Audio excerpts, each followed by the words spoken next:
même pas une cuillère à café.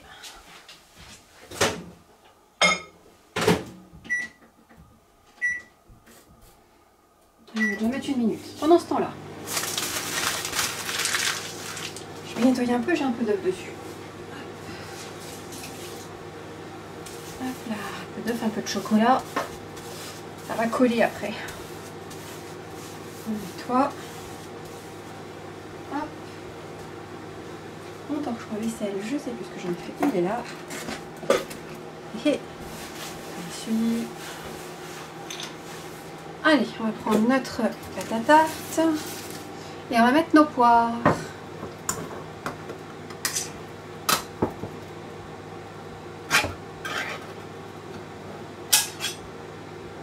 Voilà. Une fourchette. Et je vais prendre mes poires. C'est des belles poires pour une fois. Et je vais les étaler, je vais les disposer sur ma pâte à tarte. Hop.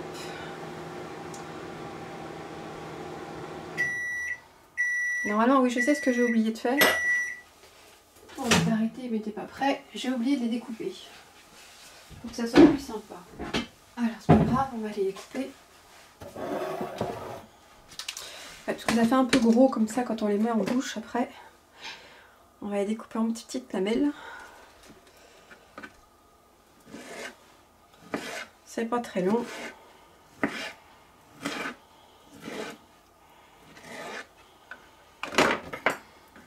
On les reprend et on les remet comme ça. On les étale un tout petit peu.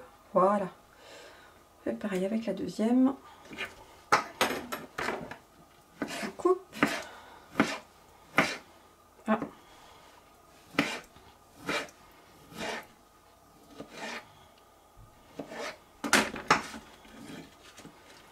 Enfin, vous avez vu, c'est pas très long. Vous les reprenez avec votre cuillère, avec votre fourchette après. Pour les redisposer telles quelles. Ouais, c'est vraiment des belles poires pour une fois. C'est pas des toutes petites.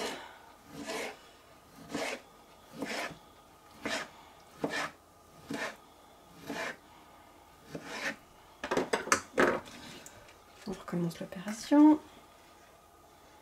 On étale bien ses poires.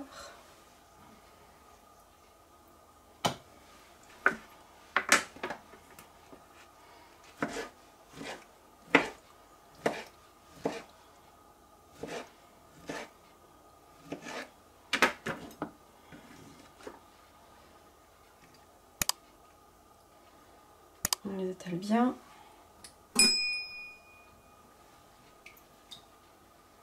Je crois qu'il va manquer une poire. Je vais rechercher une deuxième boîte. Je pensais qu'il y en avait plus, mais non.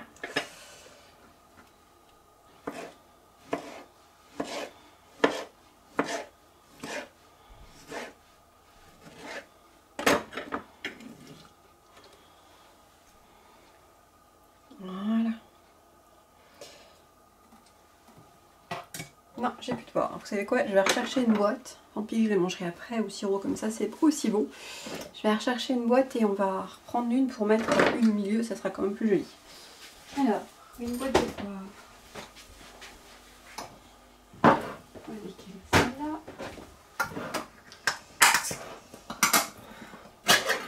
Voilà. Pendant ce temps-là, on pense à bien mettre son four à chauffer à 180 degrés. Voilà, voilà, parce que sinon ça ne cuira pas quand on va le mettre au four. Alors, une petite poire pour mettre au milieu.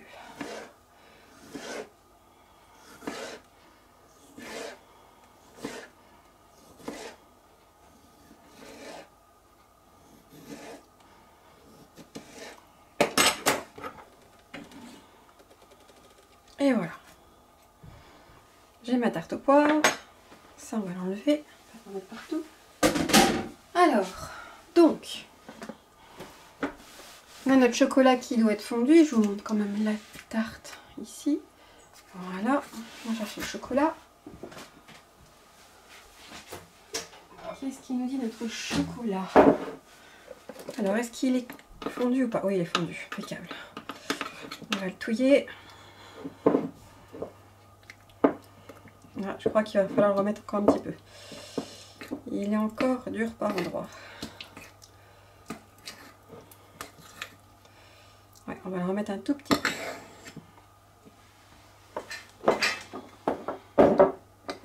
Voilà, on va le remettre 30 secondes. À la même puissance. Voilà. Alors, donc là on va arriver à la partie où on va finir notre préparation. On a toujours notre battu avec le sucre, les œufs et la crème. Je vais mettre la moitié de mon chocolat dedans, quand il sera filtrant. Il reste 15 secondes, on attend. Alors vous avez pensé quoi de ma vidéo d'Halloween? Parce que je vois qu'elle fait pas trop dur. Après c'est un gâteau simple, un moelleux, je voulais faire un moelleux. Parce qu'après faire plus compliqué, je me dis c'est pour tout le monde. C'est pas non plus spécialement pas du très sophistiqué tout le temps. Voilà, mon gâteau, mon chocolat est fondu. Presque. Il n'a pas envie.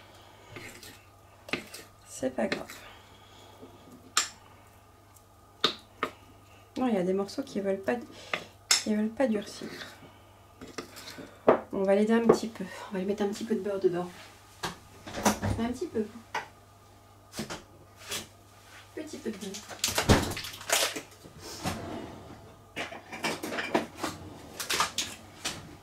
Voilà.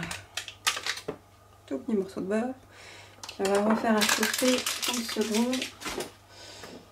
Oui, je confirme. Il n'a pas envie aujourd'hui. Allez, 30 secondes, c'est parti.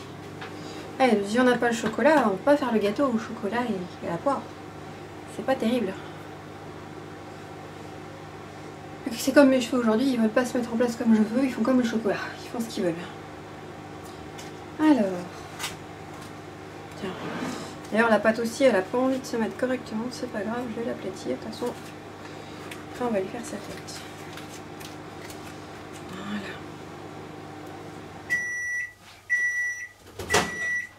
Allez, le chocolat. On y va, le chocolat. Oui, c'est bon.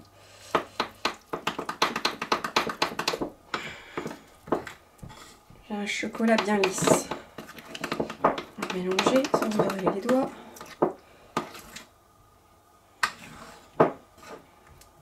Alors, donc je vais en mettre 2 bœufs. Comme ça, voilà. J'en mets pas plus. C'est juste histoire de donner un goût chocolaté, ou si on va mettre 3 cuillères. Voilà, c'est pour donner un goût chocolaté à ma base.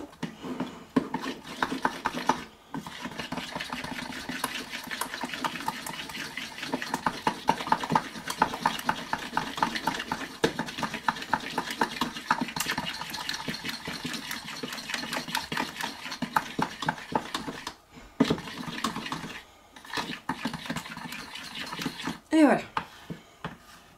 On va donc la verser sur nos poires. Hop. Comme ceci. Et que ça se mette partout.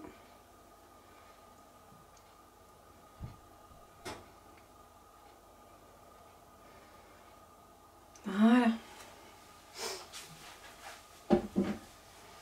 Et après avec le chocolat qui reste, le chocolat, je vais en mettre un petit peu sur mes poires ici.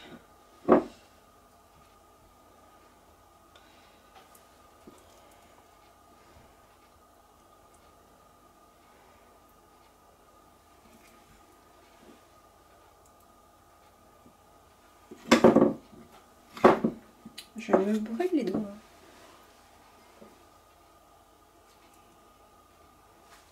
Voilà.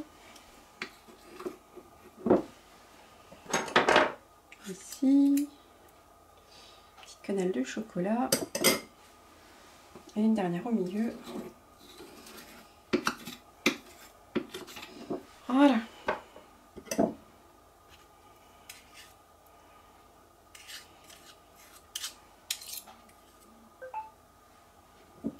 Donc, alors maintenant on fait quoi? On va prendre un couteau. Ici le couteau et on va découper tout ce qui dépasse de mon moule à tarte. Hop, et je vais le mettre comme ceci sur la pâte. pour faire la déco.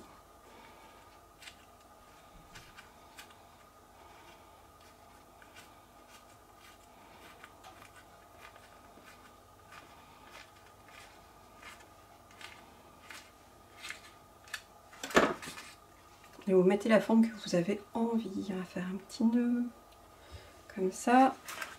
Et voilà. Et vous enfournez ça une 30-35 minutes au four à 180 degrés.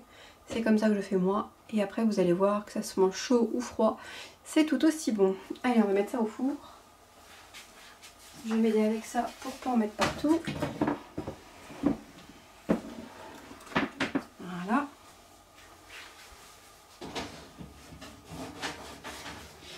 Et voilà. C'est parti pour 35 minutes de cuisson à 180 degrés. Et nous, on se retrouve après la cuisson, le temps que je fasse ma vaisselle et que je vous montre la fin. A tout de suite. Alors, notre tarte doit être prête, on va aller voir ce que ça dit. C'est chaud. Et voilà, une belle tarte. Je vais peut-être mettre quelque chose en dessous. Je vais cuire mon temps de travail.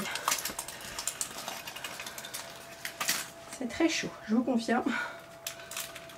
Hop. Voilà. Je suis toujours pas centrée, je peux y arriver. J'ai pas envie de me brûler les doigts. Alors, vous voyez, on a notre pâte où j'ai fait mon nœud dessus qui fait un petit peu de déco. On a notre base battue chocolat. Les poires qui sont sous le chocolat cuit ici. Toujours un peu fondante. Elle va attendre un petit peu. On va essayer de le démouler, mais je sais pas si ça va être pour maintenant. Je vais quand même prendre mon plat. On va essayer. J'ai peur qu'il soit encore trop chaud pour le démouler.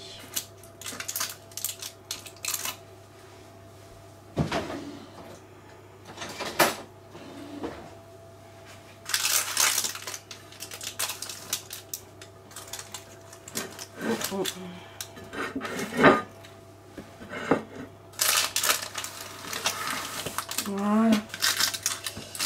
Alors,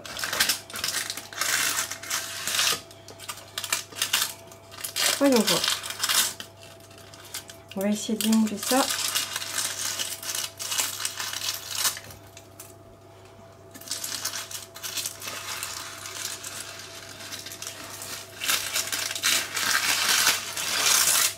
Hop.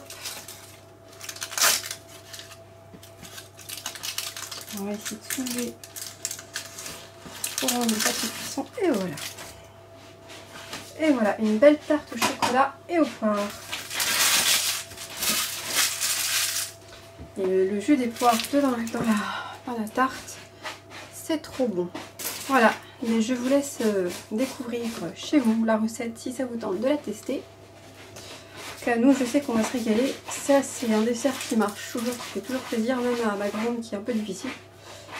Mais là, voilà, ça c'est un gâteau qui plaît bien. Avec des poires au sirop, coupé en fines lamelles, du chocolat, des œufs, un peu de tout ce qu'il y a de bon. Allez, à la prochaine et à bientôt. Au revoir.